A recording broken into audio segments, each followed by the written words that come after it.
Let me ask you a personal question. Is there anything in your life that makes you feel unworthy, unacceptable, not enough? For many believers, the greatest struggle isn't sin, it's shame.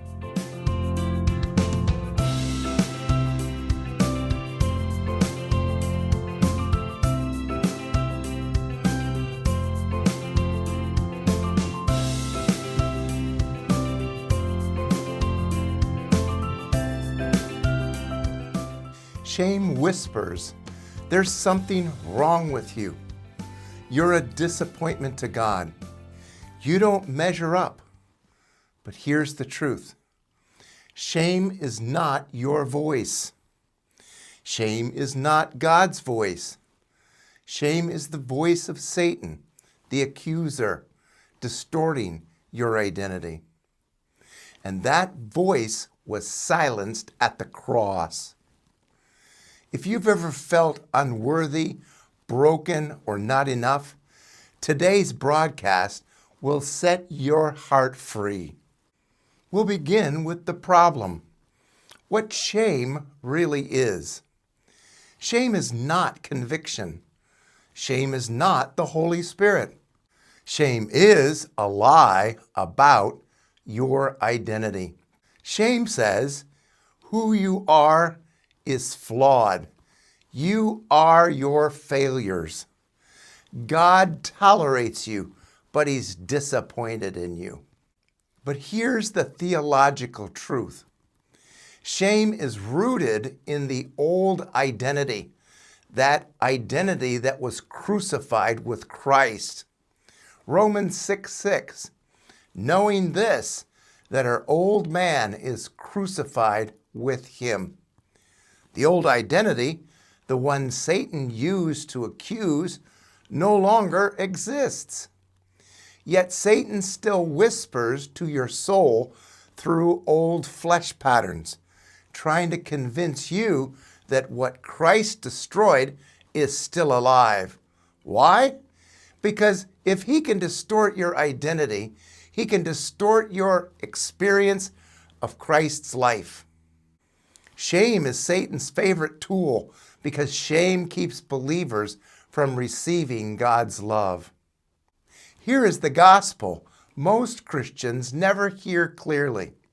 You are not the person shame says you are. You are the person God says you are. 2 Corinthians 5:17. Therefore, if any man be in Christ, he is a new creature. New creature equals new identity, new source, new spiritual condition. Your identity is no longer defined by your past, your failures, or your weaknesses, or your emotions, or your flesh patterns. Your identity is defined by Christ in you. Shame says, look at yourself. Grace says, look at Christ. Shame says, fix yourself. Grace says, Christ is your life. Shame says, you need to try harder. Grace says, Christ has already accomplished it. Identity is received, not achieved. So how are we transformed from shame-based identity? Seeing yourself as God sees you. When you begin seeing yourself the way that God sees you, shame loses its voice. Shame loses its leverage, and your soul finds rest. God sees you as accepted, Ephesians 1:6, righteous, 2 Corinthians 5:21, complete in Christ, Colossians 2:10, His beloved child, 1 John 3:1, His indwelling presence, 1 Corinthians 6:19.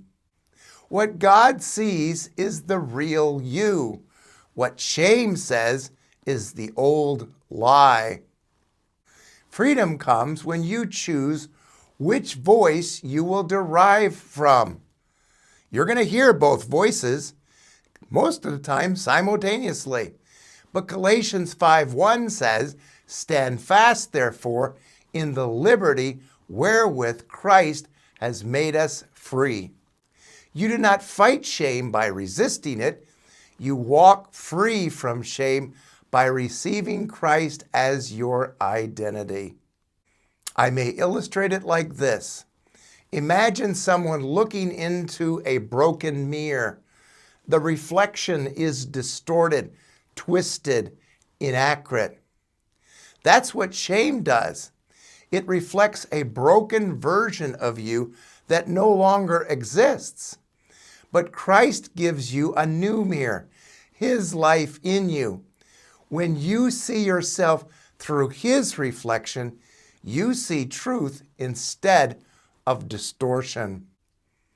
This reminds me of a counseling appointment. Daniel came with a spiraling shame complex. Daniel grew up hearing he would never amount to anything. Every failure, every mistake, every weakness reinforced the shame Satan whispered. Even as a believer, he felt unworthy of God's love. But something changed in counseling when Daniel realized shame was not conviction. It was the enemy accusing him through false patterns of sin. Those old flesh patterns.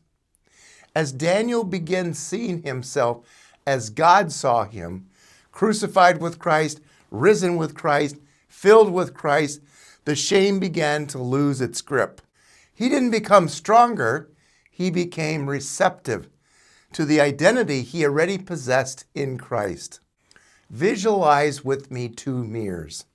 Mirror number one, broken, distorted reflection, who Satan says you are.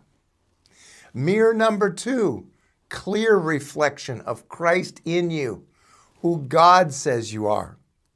The mirror you look into determines the life you experience. Let's make this personal and practical. What shame-based lie has the enemy whispered to you? We've all heard those whispers at times. And what truth is Christ speaking over you today? Share in the comments. Your honesty may be the doorway to someone else's healing. By the way, this episode draws from the identity foundations in Free to Be in Christ, in my workbook series, which includes reflective exercises to help you replace shame with Christ-centered identity. And in next week's episode, we'll rotate back to relationship theme and explore forgiveness, not as effort, but as Christ expressing His freedom through us. You won't want to miss it. What would be our closing takeaway from this truth today? The reality is that shame died at the cross. Christ is your identity now.